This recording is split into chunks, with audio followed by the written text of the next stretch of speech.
Hello everybody and welcome back to another episode of Daffy's Roundtable. Today I'm joined by the man, the head zookeeper at the Reptarium. Of course I'm talking about Mike Wilson, and we have a fascinating episode for you all today. Disclaimer, this episode was filmed a couple of months ago before the LegaSea was open. The LegaSea is now open. So if you're in the area or you have a chance to drive up there, make sure you go check it out. But in today's episode, we discuss work at the Reptarium, what it's like going in every day, cleaning cages, feeding the animals, working with the animals. And it's not just reptiles they have some awesome mammals as well. And then we talk about what it was like working with Brian. We talk about the preparations for the LegaSea, which is now open, but we discuss what it was like preparing for the LegaSea, preparing for its opening. And yeah, it was an incredible episode. Thank you very much, Mike, for coming on. I hope you all enjoy it.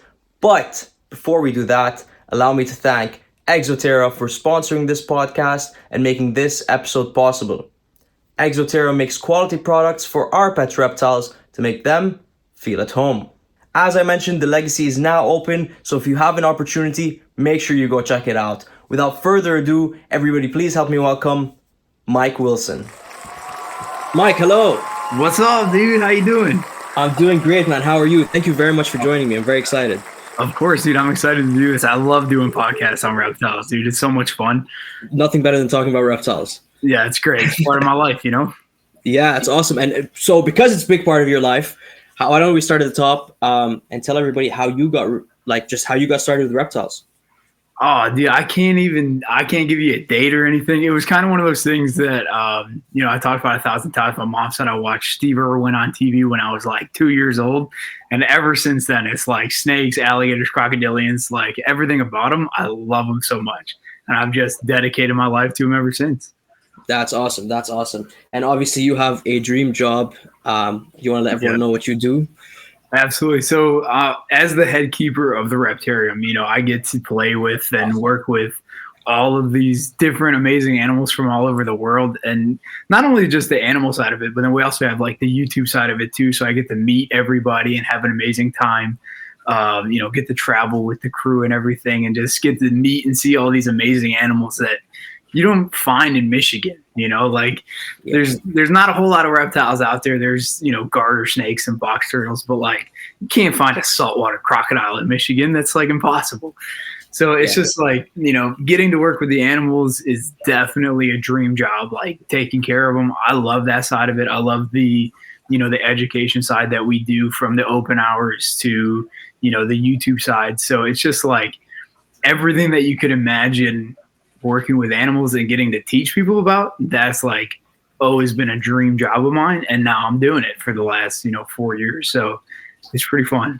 That's awesome. I kind of was curious about how you work around having those two things that you need to do. So like, are there specific hours that you're in the zoo before cameras are on and everything? Or do you try to save everything to do on camera? How does that work? So most days I'm there at 8 o'clock in the morning, unlock, turn on the lights, make sure everybody's, doing good, happy, healthy.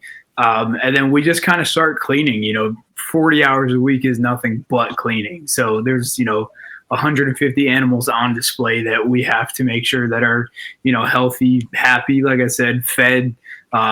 We obviously are open to the public all the time. We have schools that come in. So it's just like, depending on the day and like what events we have scheduled is kind of like how we decide when we're going to film something, or, when we're going to clean a certain animal, because sometimes, we want to get the big messy stuff out of the way first. And then, when people come in, it doesn't stink in there. It doesn't, we don't have like a more defensive animal out with kids coming in. But then like the camera crew is pretty much there. Like Jay Tonsky's there at 8:30, 9 o'clock in the morning with us. And we kind of just like discuss what his idea of filming is. We talk to Lori, like, is it cool if we film this today? Can we go out and do something? Can we, pull this animal out, take it across the street to see its new exhibit? Like there's so many things that kind of go into it. And then we kind of just pick a time. Sometimes we film for 20 minutes. Sometimes we film for, 8-9 hours. So it really just depends on the day. Brian was a huge, influence of that mindset of like, when you're doing something, you put 110% into that thing. And so it's just like, no matter what we do, we try to have the most fun with it, but then also have, fun ourselves. We want, all of the laughs and the giggles and stuff like that's 100% genuine. And so it's kind of just like that. It's very simple of, plan the day, figure out what time we want to film. When can we have everybody there?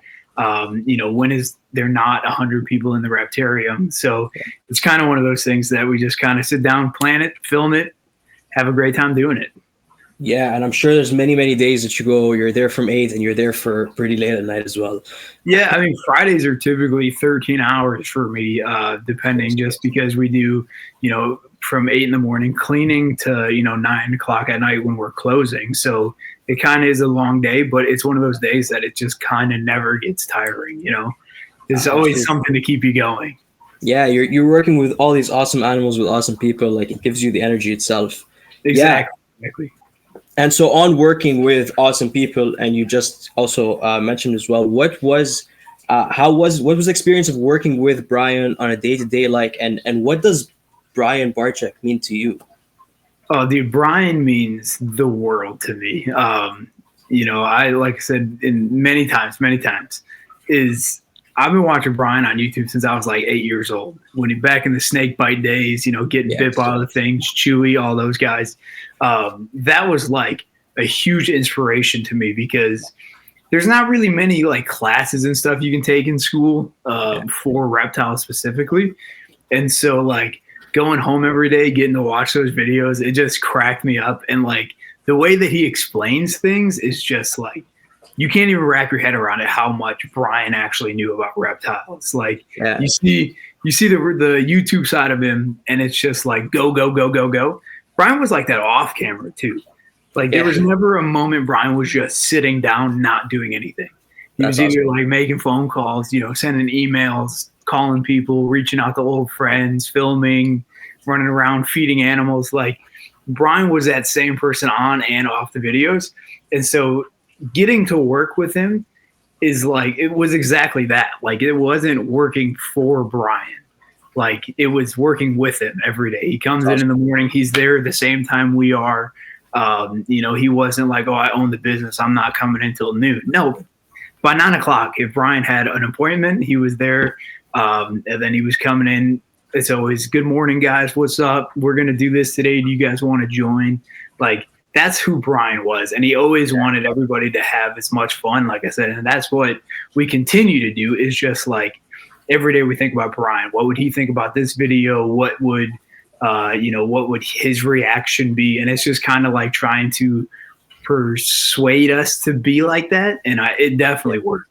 The amount of like knowledge that you could just sit down, have a conversation with him is just exponential. Like he knew, like I said, he knew so much about reptiles that I tried to pick his brain as much as I possibly could, because I just wanted to learn from him. Like he's been around the world 20 times and getting to see animals in the wild, and just like so many things about Brian that I wish I could do before anything happens to me, that man have lived 1,000 lifetimes. You can tell it's awesome. He really was the greatest guy. Getting to work with him for 3 years is like the best 3 years I've ever had in my life.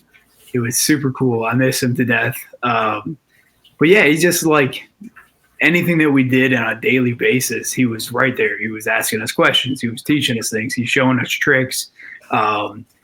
Getting to work with him was the coolest experience of my life for sure. That's awesome. And so obviously he left behind a massive responsibility. How is it like, for example, the YouTube? You mentioned, you guys all kind of brainstorm ideas. How difficult is it to kind of think of, what would Brian do here, or how to make, like, to continue to make the incredible videos that he was making? It's difficult. It's definitely one of those things, because Brian would come up with ideas and we're just like, really, that's what we're doing today?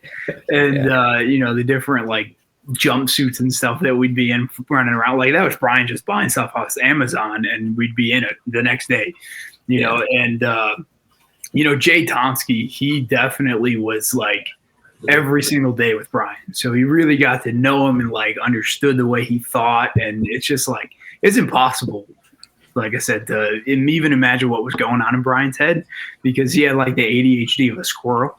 It was like all over the place all the time, and that's just, he never stopped. So it was just it is cool to continue it, but also it's very difficult to like try to come up with ideas, or if we do film something, like especially with everything that's been going on at LegaSea, like to not imagine him and maybe tear up a little bit every single day. It's rough, but yeah, it's definitely challenging, especially for me. Like I've never done videos before him, and so like getting to work and do those videos, you kind of understand what he was thinking, and then some days he'd like give an idea and you're just like, well, I don't know how to do that, but we did it, and that's probably the best part about it. So that's awesome. Yeah, that's awesome. Cool. Okay, so maybe let's jump to reptiles, of course. So is there any days that the Reptarium is closed to the public? So we are only open Thursday through Sunday. Okay, cool. Like 4 p.m. So we are closed pretty much Monday through Thursday till 4. We do like birthday parties and like private tours and stuff during the day. So there's not really an off day except Tuesdays, which is like our big feeding day that we do all the big snakes, the monitors, the gators, everything all at once. But besides that, like no open hours until Thursday, which is kind of nice because it gives us a lot of time to focus on the animals and, again, maintaining. There's a lot of poop and a lot of everything else that nobody wants to talk about, the not so glamorous side of zookeeping, but it's a reality of it, you know? 100%. And no, that's exactly what I wanted to ask you. I was wondering if there was like, you know, off days that you guys can actually just get in there, and like, what is the day-to-day of one of those days like without all the you know, taking away the filming, taking away the birthday parties and the people coming in through the doors? What is like the reptile maintenance day to day? It's, you know, you can try to go in every day with a plan of like, oh, I want to get, you know, this filter done and this water change, and, you know, spend some time training with salt and all this other stuff. But it's really impossible. Like if you keep, obviously you have some animals behind you and stuff, like, you know, you walk in and you don't know what you're going to walk into. You know, I could have 6 giant snakes blow up their enclosures, and it's just like, oh, I have to do that first before I try to do this water change. Or, you know, now that we're building a team and we have, you know, 4 zookeepers total, that now I can be like, okay, I'm going to have you do this and you do this. But, you know, for a while there was only 2 of us. And so there's only ever really been like 2 people at the Reptarium. You know, it used to be part-time, but now it's full-time. And it's just kind of like, yeah, you try to figure out what's the best action to do that day to make sure stuff is getting done without letting stuff slip through the cracks. You know, that tiny little gecko is just as important as, you know, Lucy and Juliet, the giant snakes. So it's very important to us that, like I said, the animals are happy and healthy. And so whatever we can do in chronological order is kind of just thrown up in the air on certain days. You know, you walk in and Salt has destroyed her enclosure. You're like, well, that's kind of more precedent than, you know, that snake shedding. But, you know, how about you do that and I'll do this? And so it's nice now that we have more people. But it's, like I said, it's just all cleaning. You know, you got to scrub the water bowls, you know, so much spot cleaning. Every day we do spot cleaning, and then we try to pick different enclosures that we can deep clean. You know, we try to do like 5 deep cleans a week, depending on the size of the enclosures. Any of like the smaller exoterras or like skyscrapers, like you could crush 10 of those in a day. But then like the, you know, 10-foot enclosures with 3 inches of dirt and huge water bowls and plants and branches and all this stuff, it's like, it takes a little bit more time to pull everything out, clean it, do all this stuff and make sure it's disinfected and all the things. So there's definitely a lot that goes into every day. And then, like I said, we have, you know, Bowser's big pond and the different turtle ponds and stuff. So it's like one day is dedicated just to doing water changes and filters and, you know, checking on those animals, make sure that there's not a turtle with a problem that we haven't noticed because there's, you know, 30 turtles in the pond. So it's very, you know, we try to keep it tip-top shape 100% of the time. And it's not always the easiest job, but it's definitely something that has to get done. So there's a lot that goes into a day. Yeah, no, that makes sense. That makes sense. And you mentioned, I have animals behind me as well, but the difference is I don't have people, like, people aren't coming to visit me and walk around and take a look at it. So I think that's an extra step that you guys have to think of. Like, even if I Yeah. don't paint glass for a few days, you know what I mean? Like, yeah, it's definitely a big thing to take into consideration.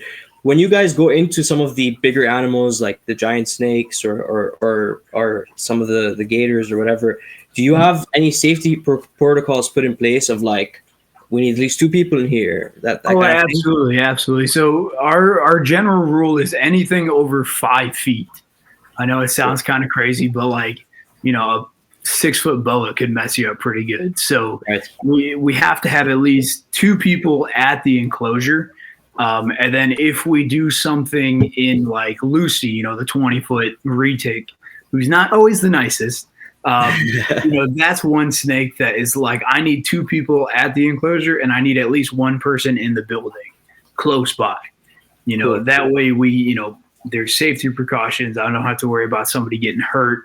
I'm kind of more that person that's like, if that snake's going to bite anybody, it's going to be me.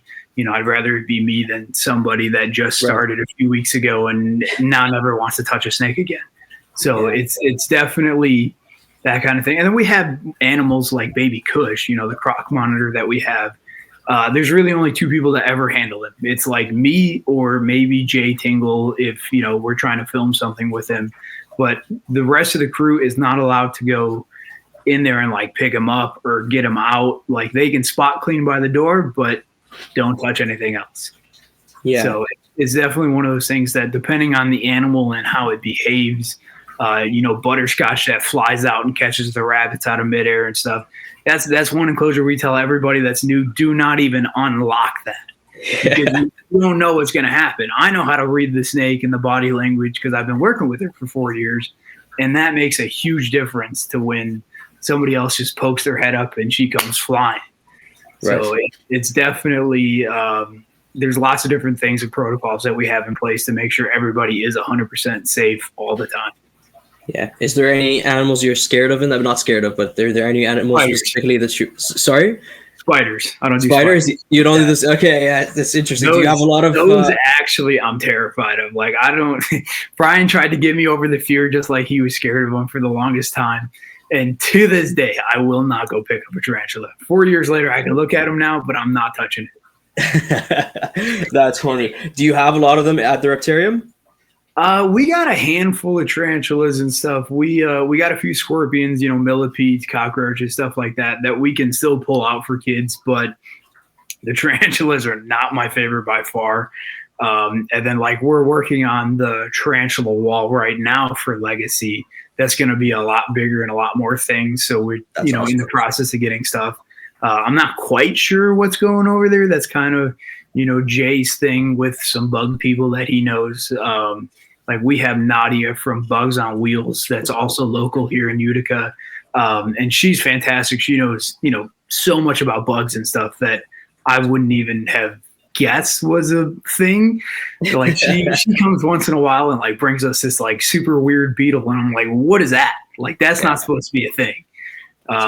So it's definitely, that's the one thing that I will absolutely 100% not touch ever.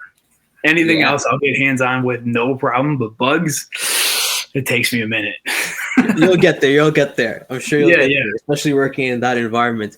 What about you guys have some not, I think they're considered mammals. Like you have some animals that aren't reptiles. Is there a big difference?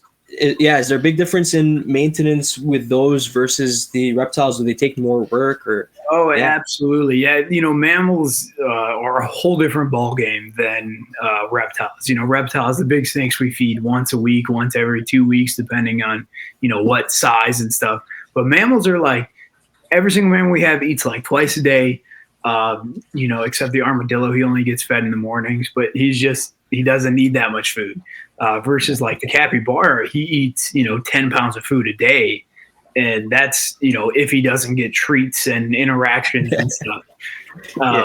So it's just like the sloths are a whole different thing. We obviously have Drogo, the male two-toed that's on display. And then we have Lilo, the baby sloth.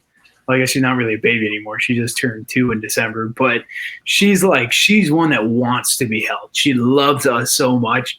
And it's difficult because you're like trying to work, but then if you're holding her, you don't want to do anything. Yes, and that's just kind of how it is with the mammals. And then we have like the binturong, who just, and he needs a lot of enrichment. He likes to climb. He likes to play in water. He likes, smell every corner. He's like worse than any dog I've ever known. He just has to smell everything. But it just gives it that next step of like, the snake is going to go in the enclosure and she's going to lay down and sleep, versus the sloth is going to go in. You get to watch her crawl around, and then, she might want to come back to you, and then she might go to sleep. But the Cappy is like, go, go, go. He's like a dog. He likes to run through the building. He likes to trot and like do his little popcorn like a guinea pig does. So like they definitely take a lot more attention. They did bond with us over the years that we've had them. So you have to put a lot more attention into them than like a reptile. And then like cleaning and of course, the USDA and all that stuff. So you got to make sure you're doing everything pretty much tip top 1,000% of the time. Yeah. Can you explain to us what USDA is and how it affects? So the USDA, they basically like control any mammals that like a particular facility has. So you can't just go out and buy a sloth. You have to have a USDA permit.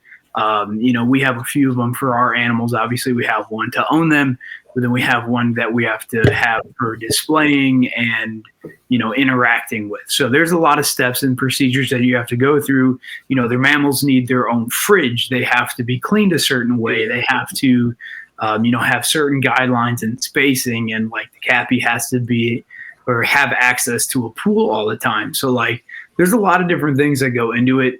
We are very close with our USDA agents and stuff here in Utica and Sterling Heights in Michigan, that we are able to have them come in. They do inspections. We have to every so often update paperwork. So there's a lot that goes into it, which, here in Michigan, we don't have to do any of that paperwork for pretty much any reptile because there's not a whole lot of laws. Now I know Florida, if you have venomous snakes, you have to have the hours and the permits and the buildings and the locks and the certain enclosures and stuff like that.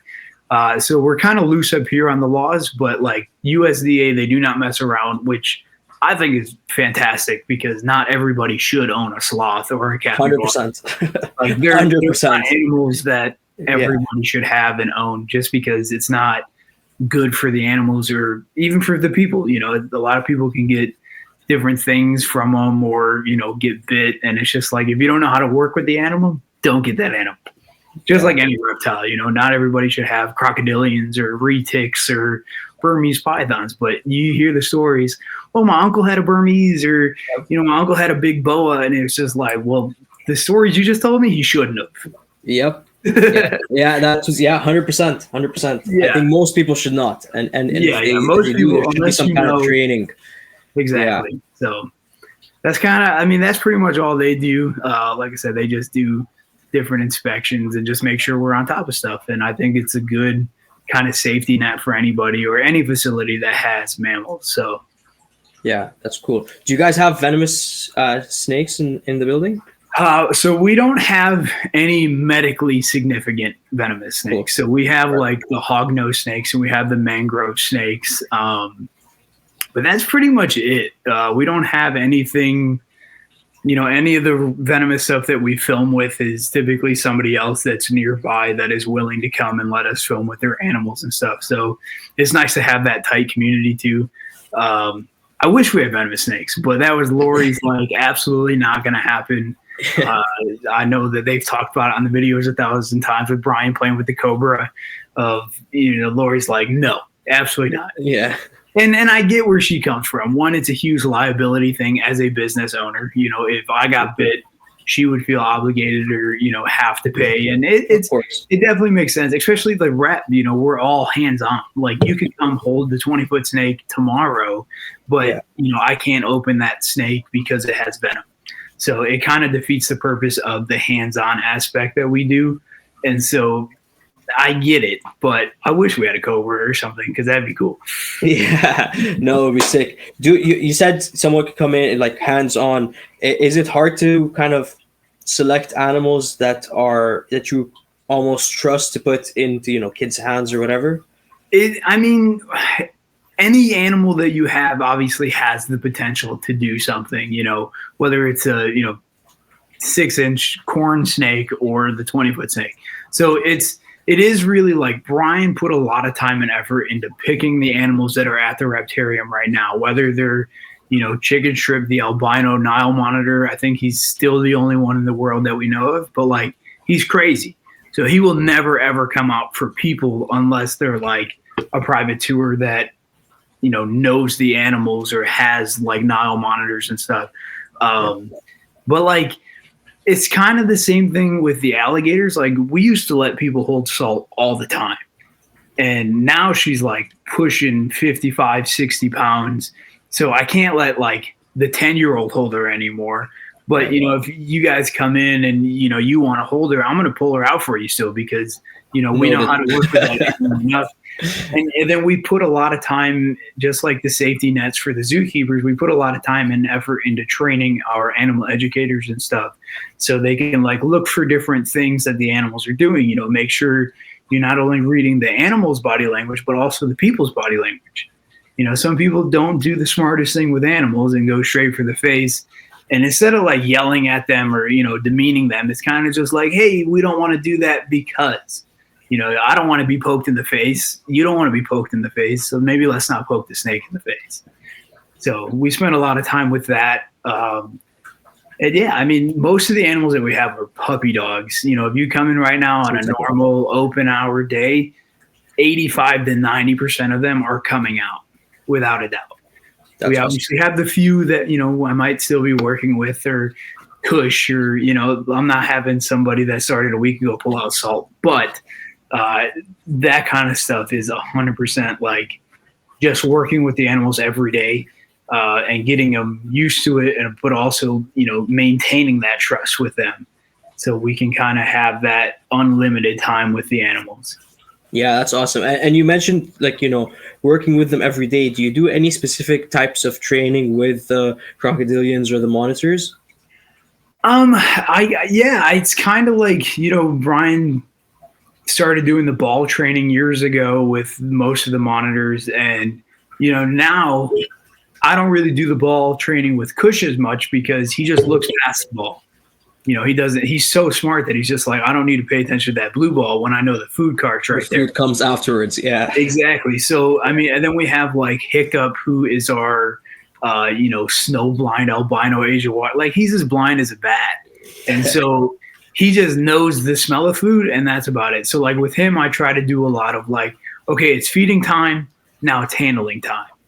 And it took, probably about a year or so. But now he's kind of understanding like, oh, it's not always food when that door opens. And it's just like so much patience has to go into these things because all it takes is one mistake and you're like bleeding or, the animal's hurt or something. So you just got to make sure you're on top of it 1,000%.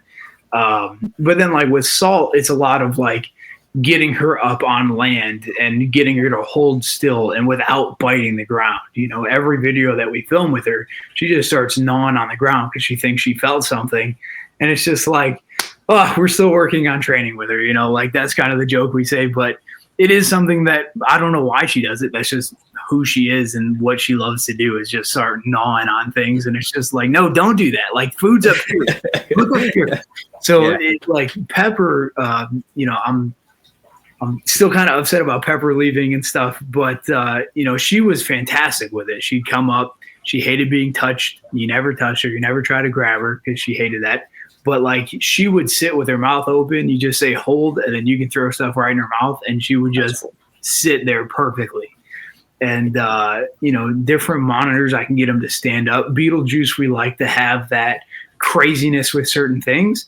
That's why we film him eating rodents and stuff all the time, because I can get him to chase me around the entire Reptarium, go up and down walls, run on the ground, and he loves it. But then the second we have people feeding him, we just do like little slices of chicken, and he acts completely different.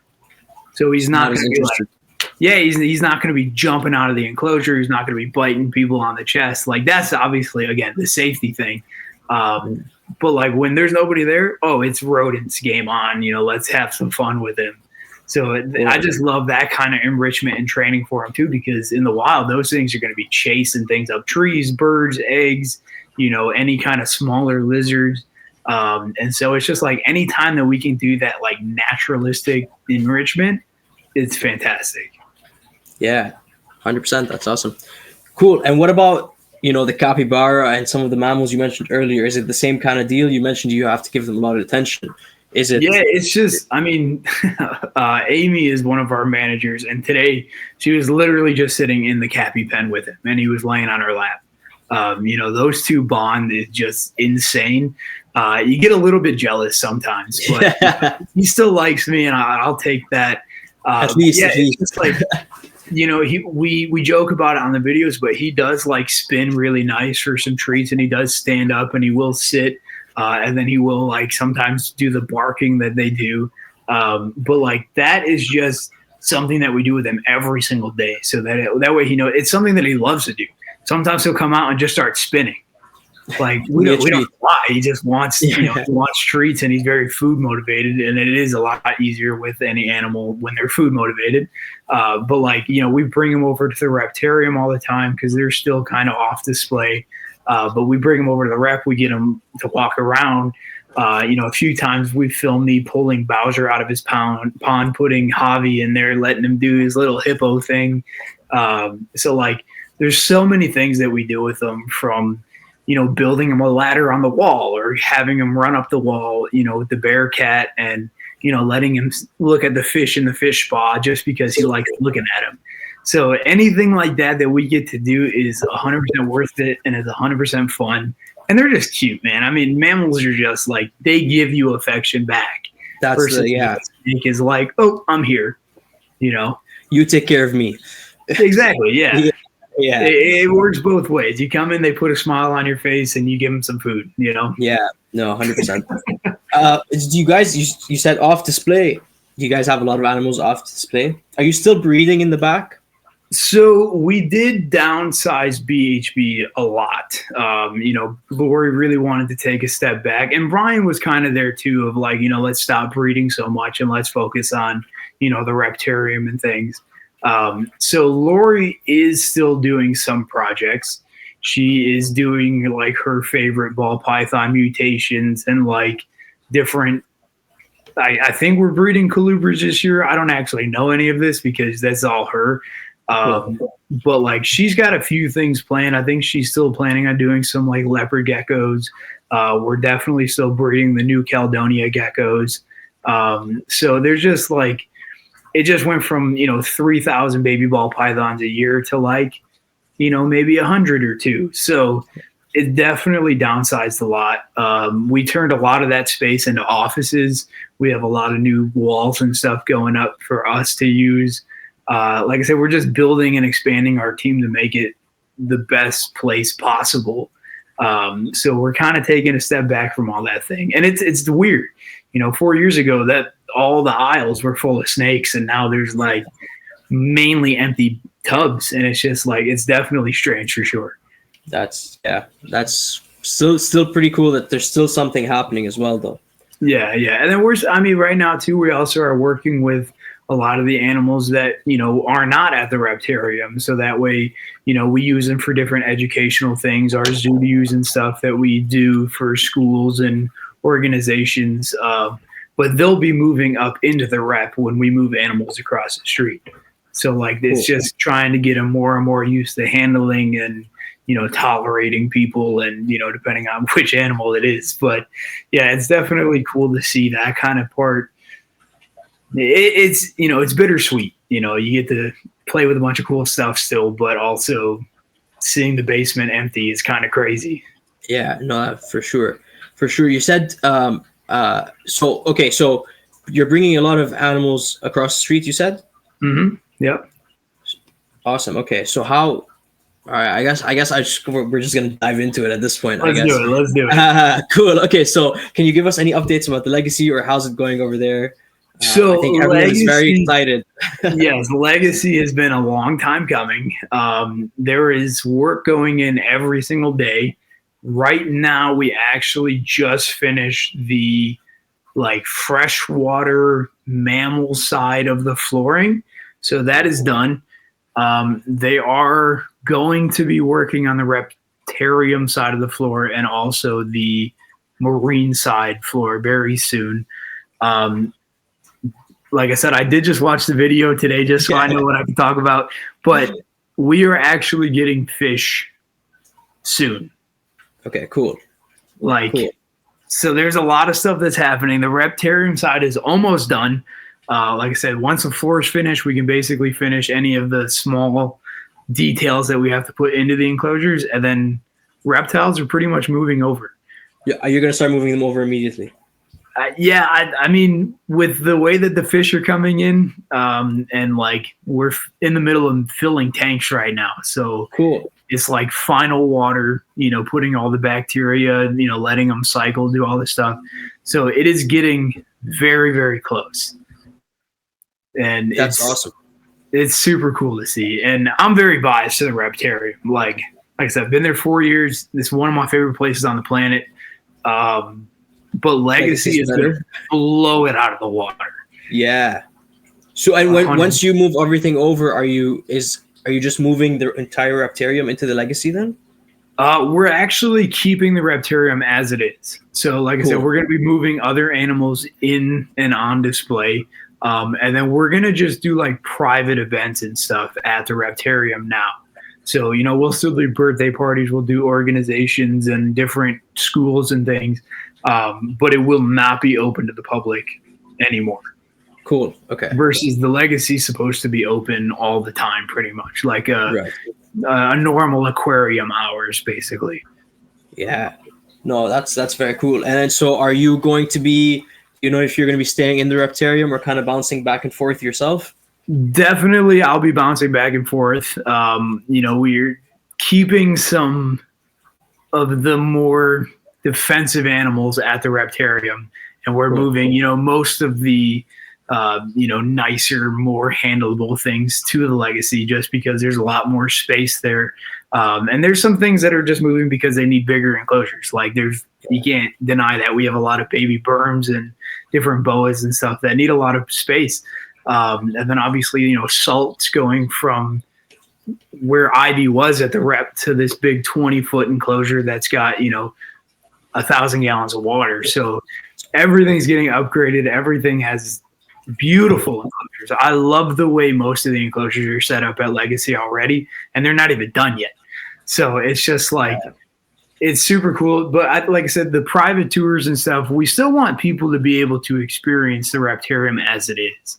It's a very small, such a niche thing anyways, that we want people to still experience that. And there's a lot of people from the YouTube side and fans that want to come see the original Reptarium. So we're trying to give people that opportunity to see both. Like I said, dude, anytime, just come on by. Yeah. I need to come visit the Reptarium. I mean, of course, and the LegaSea, but the Reptarium's been open for a while now. I haven't seen it yet. What was it like kind of building the LegaSea, building the enclosures, being able to kind of already have in mind that this enclosure is for this animal, so we need to do these specific things for it, or Well, I'll be honest, Brian did a lot of it. Cool. He got the blueprints almost immediately, and we stuck to them as much as possible. Unfortunately, because when he was diagnosed, he wasn't able to travel and stuff. So like when he built the Reptarium now, he was down at Universal Rocks in Texas, building the enclosures, helping them theme them to specific animals versus this time we kind of let, Stuart and that team kind of take the reins, and they just pumped out enclosures for us. And so now it's kind of like, okay, we know Brian wanted this animal there, but this enclosure doesn't make sense for this animal. So we're going to flip-flop them. And that's kind of like what we've been going through. Me and Lori have spent so much time literally looking at the blueprints that were the original blueprints to, the notes and stuff that we have on paper. And it's just like, okay, this is completely different, or okay, we're staying on track with this thing, or the original idea behind this. I can tell you from experience and seeing it, that Cappy pen, Tortoise pen, is like one of my favorite things that we've built to this date. That's like, awesome. listen, the fish tanks are cool, but I don't know anything about fish. That is not my department at all. Okay. But like that tortoise pen is like, you can't even see that exhibit at a zoo. Like it's so cool. It blows my mind every time I get to just stand there and look at it. But like, me and Lori were just talking a few videos ago of like the baby gator tank was supposed to have the baby gators, and now we're like, no, we're not going to do that. We're going to put the baby gators over here, and we're going to make this into our, I think it's going to be our green tree monitor / like Australia exhibit. So we're doing some albino pink side neck turtles in the bottom, and having them on top. Maybe do some fish. So like stuff is still constantly changing, but it's for the better. The original enclosure we had picked out for him, we're like, well, that's cool, but this could be way cooler. This is really cool. Yeah. No, that's awesome. And so that's kind of like what we've been doing. And then obviously we have to make sure that, the lighting setup right, the temperatures are right for every enclosure, make sure the thermostats are on. So like there's a lot of stuff that we're still doing behind the scenes that we don't show all the time on video because it does get repetitive. You can only see me hook up so many dome lights without clicking off the video. So there's been so many people that have helped in and chipped in, and sponsors, and we're just so grateful for everybody that comes and helps. And Jeff from Pondering Waters is always in the videos because he's always at LegaSea. Like we're pretty sure he sleeps in the back room. We don't know, but like he just donates all of his extra time into it, and it's just like everybody there is fantastic. We love the entire crew. Like I said, we're going to continue to build more team. I need a few more zookeepers. We need a few more educational people. So we're just going to continue to build and continue to get bigger and better and more of everything. And it's so exciting to see it finally like pretty much wrapping up, coming soon. Yeah, you can hear the excitement in your voice about it. You were super excited about the tortoise and the capybara pen. Is there anything else that like really excites you that much that you can talk about? Well, I mean, dude, we got a swimming with Stingray Tank. Like, you can't do that in a lot of places, especially in Michigan. Like I said, Michigan is not a place that, anytime we have somebody come into the rep and we're like, oh, we've been watching your guys' videos for, 10 years. And it's just like, we never knew you were right down the street from us. Yeah. And so it's just like, Michigan's not the place you'd expect a reptile zoo or, a huge aquarium to be coming to, that you're able to do as much hands-on as possible. We have Sunrise, the big albino Burmese, and everybody's like, look, I'm Britney Spears. You get that Britney Spears moment. And that's what everybody talks about. And we love that. I wouldn't have even thought of that. That's genius. I'll tell you what, so many times you hear like kids say something, and I use it all the time. The Asian water monitor, everybody's like, what does that feel like? I'm like, I don't know, a basketball? And they're like, oh, that's exactly what it feels like. I'm like, I heard a 5-year-old say that years ago. And it works. And I still use it every day. Different things people have said, different things Brian has said. Like Brian used to be the guy that would walk past the kid with his feet in the fish spawn. He'd be like, oh, that one's got teeth. And then you just see the kid like, what? And Brian's like, I'm just joking. Yeah. But like that would make the parents laugh, and everybody just has a great time when they come to the rep, and that's what we want to continue, especially at LegaSea. There's more space, more animals, more things to do. It's 26-foot shark tank. What? Awesome. How is that possible? Yeah. So and I'm like I said, they're coming soon. I don't know, what shipment they're coming on or whatever, but the day we put sharks in that tank, I'm gonna cry probably. That would be very, very cool. Yeah, it's super cool to see everything wrapping up. The Shark Tank is like a foot away from being filled right now. So it's like, awesome. It's getting there for sure. And it's just so cool to see. Super cool. Is it, I don't know, I've never been to Michigan, obviously, but is it kind of central to the city itself? Well, Utica's a weird city. It's only like 2 or 3 miles square. It's not a very big city at all. And we're kind of like right in the middle of Utica. And, the whole city loves us. We have, like I said, all the different schools use us. The mayor of Utica stops in like every other day just to say what's up and check on the progress and stuff. The whole fire department, police department, they're always bringing in like new hires and stuff just to get to hold a giant snake before their first day on the job. So that's cool. The environment and just the people are amazing. And Brian said it 1,000 times of, he would never move anywhere else. If somebody offered him $100,000 to move down the street, he wouldn't do it because that's how nice Utica is. So it's like, we're like 45 minutes, maybe 40 minutes north of Detroit. So there's a lot of like traffic that comes through us. We're, part of that Metro Detroit, even though we're, 30 miles out of the way. But it's nice. We have a lot of different nice cities around us. We got obviously the lake right down the road. So it's a very cool place that people can come do the touristy things, but then also like come visit the rep and go down the street and have Chick-fil-A because that's right there now. So that's pretty cool. You're like, that one's for me. Yeah, I like Chick-fil-A. Yeah. I don't blame you. So do I. I feel like they need more food options here. Yeah, exactly. That's awesome. But it's cool that also you're not too far. Like you can get the city support and maybe even like Detroit, as far as Detroit support as well, which I'm sure will be very useful in the beginning. We've had the Detroit Pistons. They have like a crew that go around and help local businesses and stuff. They've been to the LegaSea a few times already, like helping us clean and tidy stuff up. So we're definitely expanding our horizon into different things. But it's definitely still just a family-owned business, but we all love it. We're not all family, but we are every day because we work together all the time. Yeah, for sure. And with all those hours and like you said, you're in each other's faces all the time. You definitely become family. Absolutely. That makes sense. Yeah.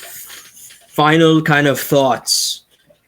Are there any future plans for either yourself or the Reptarium that you're kind of excited to tell people about? You keep animals at home? I do have a few animals. Yeah, I have like a boa and I have, a couple normal ball pythons and I do have a, like 3-foot false water cobra. So nothing crazy.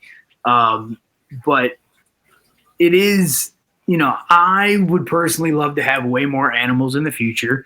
Right now where I am at, I can't really have too many because it's a lot of work. And I'm also at the LegaSea. You're also playing with reptiles all day anyway.